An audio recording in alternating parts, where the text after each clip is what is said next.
Story king में आपका स्वागत है। नए नए वीडियो देखने के लिए चैनल को अभी सब्सक्राइब करें। स्त्रियों के 16 श्रृंगार एवं उसका धार्मिक महत्व।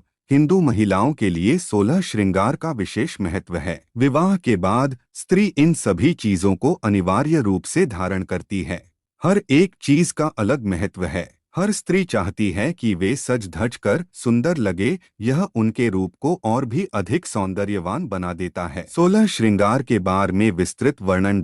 पहला श्रृंगार बिंदी। संस्कृत भाषा के बिंदु शब्द से बिंदी की उत्पत्ति हुई है। भवों के बीच रंग या कुमकुम से लगाई जाने वाली भगवान शिव के तीसरे नेत्र का प्रतीक मानी जाती है। सुहागिन स्त्रियां कुमकुम या सिंदूर से अपने ललाट पर लाल बिंदी लगाना जरूरी समझती हैं। इसे परिवार की समृद्धि का प्रतीक माना जाता है। धार्मिक मान्यता बिंदी को त्रिनेत्र का प्रतीक माना गया है। दो नेत्रों को सूर्य व चंद्रमा माना गया है, जो वर्तमान व भूतकाल देखते हैं, तथा बिंदी त्रिनेत्र के प्रतीक के रूप में भविष्य में आने वाले संकेतों की ओर इशारा करती है। विज्ञान के अनुसार बिंदी लगाने से महिला का आज्ञा चक्र सक्रिय हो जाता है। यह महिला को आध्यात्मिक बने रहने में तथा आध्यात्मिक ऊर्जा को बनाए रखने में सहायक होता है।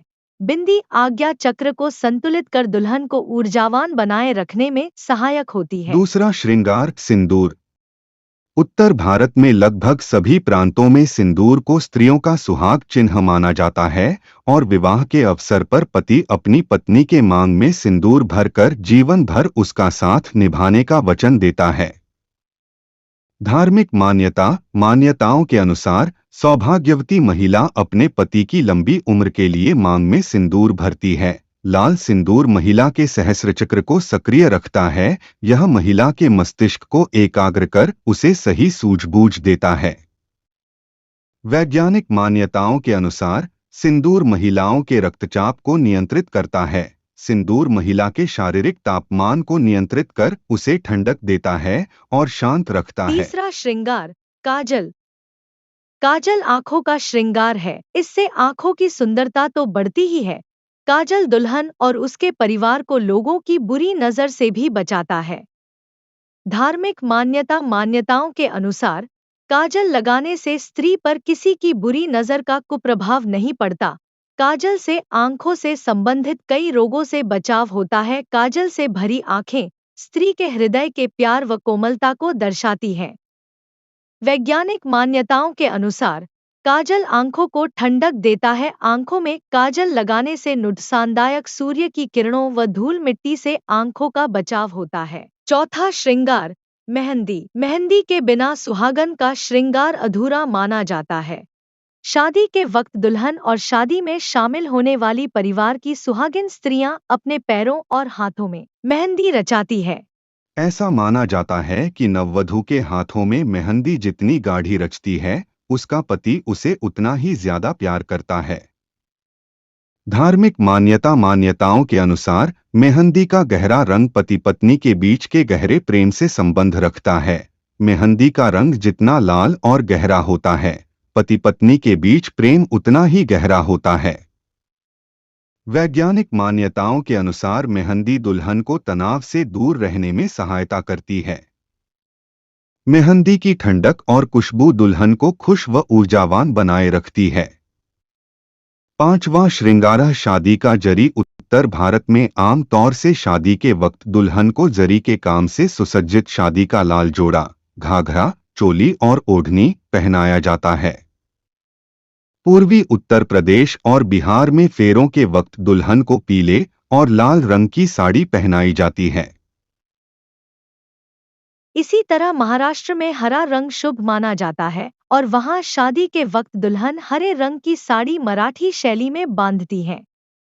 धार्मिक मान्यताओं के अनुसार लाल रंग शुभ, मंगल व सौभाग्य का प्रतीक है। इसीलिए शुभ कार्यों में लाल रंग का सिंदूर, कुमकुम, शादी का जोड़ा आदि का प्रयोग किया जाता है। विज्ञान के अनुसार लाल रंग शक्तिशाली व प्रभावशाली है। इसके उपयोग से एकाग्रता बनी रहती है। लाल रंग आपकी भावनाओं को नियंत्रित कर आपको स्थिरता देता है। छठा श्रृंगार गजरा। दुल्हन के जूड़े में जब तक सुगंधित फूलों का गजरा न लगा हो तब तक उसका श्रृंगार फीका सा लगता है। दक्षिण भारत में तो सुहागिन स्त्रियां प्रतिदिन अपने बालों में हर श्रृंगार के फूलों का गजरा लगाती है।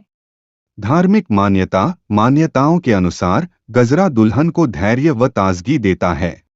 शादी के समय दुल्हन के मन में कई तरह के विचार आते हैं, गजरा उन्हीं विचारों से उसे दूर रखता है और ताजगी देता है। विज्ञान के अनुसार चमेली के फूलों की महक हर किसी को अपनी ओर आकर्षित करती है। चमेली की खुशबू तनाव को दूर करने में सबसे ज्यादा सहायक होती है। धार्मिक मान्यता, हिंदू धर्म में जिस महिला का पति मृत्यु को प्राप्त हो जाता है, उसकी नथ को उतार दिया जाता है। इसके अलावा हिंदू धर्म के अनुसार नथ को माता पार्वती को सम्मान देने के लिए भी पहना जाता है। सातवां श्रृंगार, मांग टीका। मांग के बीचों बीच पहना जाने वाला यह स्वर्ण आभूषण सिंदूर के साथ मिलकर वधू की सुंदरता में चार चांद लगा देता है।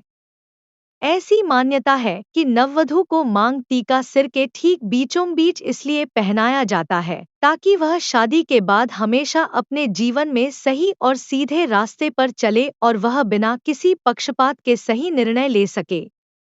धार्मिक मान्यताओं के अनुसार मांगटीका महिला के यश व सौभाग्य का प्रतीक है। मांगटीका यह दर्शाता है कि महिला को अपने से जुड़े लोगों का हमेशा आदर करना है। वैज्ञानिक मान्यताओं के अनुसार मांगटीका महिलाओं के शारीरिक तापमान को नियंत्रित करता है, जिससे उनकी सूझबूझ व निर्णय लेने की क्षमता बढ़ती है। आठवां श्रृंगार नथ। विवाह के अवसर पर पवित्र अग्नि में चारों ओर 7 फेरे लेने के बाद देवी पार्वती के सम्मान में नववधू को नथ पहनाई जाती है। ऐसी मान्यता है कि सुहागिन स्त्री के नथ पहनने से पति के स्वास्थ्य और धनधान्य में वृद्धि होती है। उत्तर भारतीय स्त्रियां आमतौर पर नाक के बाईं ओर ही आभूषण पहनती है, जबकि दक्षिण भारत में नाक के दोनों ओर नाक के बीच के हिस्से में भी छोटी सी नोज रिंग पहनी जाती है, जिसे बुलाक कहा जाता है। नथ आकार में काफी बड़ी होती है, इसे हमेशा पहने रहना असुविधाजनक होता है, इसलिए सुहागन स्त्रियां इसे शादी ब्याह और तीज त्योहार जैसे खास अवसरों पर ही पहनती हैं। लेकिन सुहागिन स्त्रियों के लिए नाक में आभूषण पहनना अनिवार्य माना जाता है। इसलिए आम तौर पर स्त्रियां नाक में छोटी नोजपिन पहनती हैं, जो देखने में लौंग की आकार का होता है। इसलिए इसे लौंग भी कहा जाता है। जिस प्रकार शरीर के अलग अलग हिस्सों को दबाने से एक्यूप्रेशर का लाभ मिलता है, ठीक उसी प्रकार नाक छिदवाने से एक्यूपंक्चर का लाभ मिलता है। इसके प्रभाव से श्वास संबंधी रोगों से लड़ने की शक्ति बढ़ती है। कफ, सर्दी जुकाम आदि रोगों में भी इससे लाभ मिलते हैं। आयुर्वेद के अनुसार नाक के एक प्रमुख हिस्से पर छेद करने से स्त्रियों को मासिक धर्म से जुड़ी कई परेशानियों में राहत मिल सकती है। आम तौर पर लड़कियां सोने या चांदी से बनी नथ पहनती हैं। ये धातुएं लगातार हमारे शरीर के संपर्क में रहती हैं, तो इनके गुण हमें प्राप्त होते हैं। आयुर्वेद में स्वर्ण भस्म और रजत भस्म बहुत सी बीमारियों में दवा का काम करती है। नौवां श्रृंगार कर्णफूल। कान में पहने जाने वाला यह आभूषण कई तरह की सुंदर आकृतियों में होता है, जिसे चेन के सहारे जुड़े में बांधा जाता है। विवाह के बाद स्त्रियों का कानों में कर्णफूल इयररिंग्स पहनना जरूरी समझा जाता है। इसके पीछे ऐसी मान्यता है कि विवाह के बाद बहू को दूसरों की, खास तौर से पति और ससुराल वालों की बुराई करने और सुनने से दूर रहना चाहिए। धार्मिक मान्यताओं के अनुसार कर्णफूल यानी ईयररिंग्स महिला के स्वास्थ्य से सीधा संबंध रखते हैं। ये महिला के चेहरे की खूबसूरती को निखारते हैं। इसके बिना महिला का श्रृंगार अधूरा रहता है। वैज्ञानिक मान्यताओं के अनुसार हमारे कर्णपाली, ईयरलोब पर बहुत से एक्यूपंक्चर व एक्यूप्रेशर पॉइंट्स होते हैं, जिन पर सही दबाव दिया जाए तो माहवारी के दिनों में होने वाले दर्द से राहत मिलती है। ईयररिंग्स उन्हीं प्रेशर पॉइंट्स पर दबाव डालते हैं। साथ ही ये किडनी और मूत्राशय, ब्लैडर को भी स्वस्थ बनाए रखते हैं। 10वां श्रृंगार, हार या मंगलसूत्र। गले में पहना जाने वाला सोने या मोतियों का हार पति के प्रति सुहागन स्त्री के वचनबद्धता का प्रतीक माना जाता है। हार पहनने के पीछे स्वास्थ्यगत कारण है। गले और इसके आसपास के क्षेत्रों में कुछ दबाव बिंदु ऐसे होते हैं जिनसे शरीर के कई हिस्सों को लाभ पहुंचता है। इसी हार को सौंदर्य का रूप दे दिया गया है और श्रृंगार का अभिन्न अंग बना दिया है। दक्षिण और पश्चिम भारत के कुछ प्रांतों में वर द्वारा वधू के गले में मंगलसूत्र पहनाने की रस्म की वही अहमियत है। ऐसी मान्यता है कि मंगलसूत्र सकारात्मक ऊर्जा को अपनी ओर आकर्षित कर महिला के दिमाग और मन को शांत रखता है। मंगलसूत्र जितना लंबा होगा और हृदय के पास होगा वह उतना ही फायदेमंद होगा। मंगलसूत्र के काले मोती महिला की प्रतिरक्षा प्रणाली को भी मजबूत करते हैं। वैज्ञानिक मान्यताओं के अनुसार मंगलसूत्र सोने से निर्मित होता है और सोना शरीर में बल व ओज बढ़ाने वाली धातु है। इसलिए मंगलसूत्र शारीरिक ऊर्जा का क्षय होने से रोकता है। 11वां श्रृंगारा बाजूबंद। कड़े के समान आकृति वाला यह आभूषण सोने या चांदी का होता है। यह बाहों में पूरी तरह कसा जाता है, इसलिए इसे बाजूबंद कहा जाता है। पहले सुहागिन स्त्रियों को हमेशा बाजूबंद पहने रहना अनिवार्य माना जाता था और यह सांप की आकृति में होता था। ऐसी मान्यता है कि स्त्रियों को बाजूबंद पहनने से परिवार के धन की रक्षा होती और बुराई पर अच्छाई की जीत होती है। धार्मिक मान्यताओं के अनुसार बाजूबंद महिलाओं के शरीर में ताकत बनाए रखने व पूरे शरीर में उसका संचार करने में सहायक होता है। वैज्ञानिक मान्यताओं के अनुसार बाजूबंद बाजू पर सही मात्रा में दबाव डालकर रक्त संचार बढ़ाने में सहायता करता है। 12वां श्रृंगार कंगन और चूड़ियां। सोने का कंगन 18वीं सदी के प्रारंभिक वर्षों से ही सुहाग का प्रतीक माना जाता रहा है। हिंदू परिवारों में सदियों से यह परंपरा चली आ रही है कि सास अपनी बड़ी बहू को मुंह दिखाई रस्म में सुख और सौभाग्यवती बने रहने का आशीर्वाद के साथ वही कंगन देती थी जो पहली बार ससुराल आने पर उसे उसकी सास ने उसे दिए थे। इस तरह खानदान की पुरानी धरोहर को सास द्वारा बहू को सौंपने की परंपरा का निर्वाह पीढ़ी दर पीढ़ी चली आ रही है। पंजाब में स्त्रियां कंगननुमा डिजाइन का एक विशेष पारंपरिक आभूषण पहनती है जिसे लहसुन की पहुंची कहा जाता है। सोने से बनी इस पहुंची में लहसुन की कलियां और जौ के दानों जैसे आकृतियां बनी होती है। हिंदू धर्म में मगरमच्छ, हाथी, सांप, मोर जैसी जीवों का विशेष स्थान दिया गया है। उत्तर भारत में ज्यादातर स्त्रियां ऐसे पशुओं के मुखाकृति वाले खुले मुंह के कड़े पहनती हैं जिनके दोनों सिरे एक दूसरे से जुड़े होते हैं। पारंपरिक रूप से ऐसा माना जाता है कि सुहागिन स्त्रियों की कलाइयां चूड़ियों से भरी होनी चाहिए। यहाँ तक कि सुहागन स्त्रियां चूड़ियां बदलते समय भी अपनी कलाई में साड़ी का पल्लू कलाई में लपेट लेती हैं ताकि उनकी कलाई एक पल को भी सूनी न रहे। ये चूड़ियां आमतौर पर कांच, लाख और हाथी दांत से बनी होती है। इन चूड़ियों के रंगों का भी विशेष महत्व है। नवविवाहिता के हाथों में सजी लाल रंग की चूड़ियां इस बात का प्रतीक होती हैं कि विवाह के बाद वह पूरी तरह खुश और संतुष्ट है। हरा रंग शादी के बाद उसके परिवार के समृद्धि का प्रतीक है। होली के अवसर पर पीली या बंसती रंग की चूड़ियां पहनी जाती है, तो सावन में तीज के मौके पर हरी और धानी चूड़ियां पहनने का रिवाज सदियों से चला आ रहा है। विभिन्न राज्यों में विवाह के मौके पर अलग अलग रंगों की चूड़ियां पहनने की प्रथा है। धार्मिक मान्यताओं के अनुसार चूड़ियां पति पत्नी के भाग्य और संपन्नता की प्रतीक है।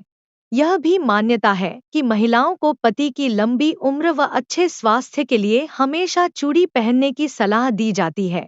चूड़ियों का सीधा संबंध चंद्रमा से भी माना जाता है। वैज्ञानिक मान्यताओं के अनुसार चूड़ियों से उत्पन्न होने वाली ध्वनि महिलाओं की हड्डियों को मजबूत करने में सहायक होती है। महिलाओं के रक्त के परिसंचरण में भी चूड़ियां सहायक होती हैं। 12 कमरबंद, इसे तगड़ी भी कहते हैं। यह कमर में पहना जाता है। यह इस बात का प्रतीक है कि सुहागिन आप अपने घर की मालकिन है और यह साड़ी को संभाल कर भी रखता है। 13 बिछिया, इसे बिछुआ भी कहते हैं। यह पैरों के अंगुली में पहनी जाती है। यह सूर्य और शनि के दोष दूर करती है और यह इस बात का प्रतीक भी है कि सुहागिन अब हर समस्याओं का साहस के साथ सामना करेगी।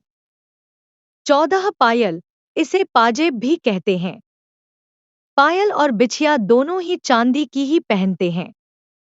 15 अंगूठी, विवाह के पूर्व यह मंगनी के दौरान पति अपनी पत्नी को पहनाता है। 16 स्नान, श्रृंगारों का प्रथम चरण है स्नान। कोई भी और श्रृंगार करने से पूर्व नियम पूर्वक स्नान करते हैं। स्नान में शिकाकाई, भृंगराज, आंवला, उपटन और अन्य कई सामग्रियां मिलाते हैं, तब वस्त्र धारण करते हैं।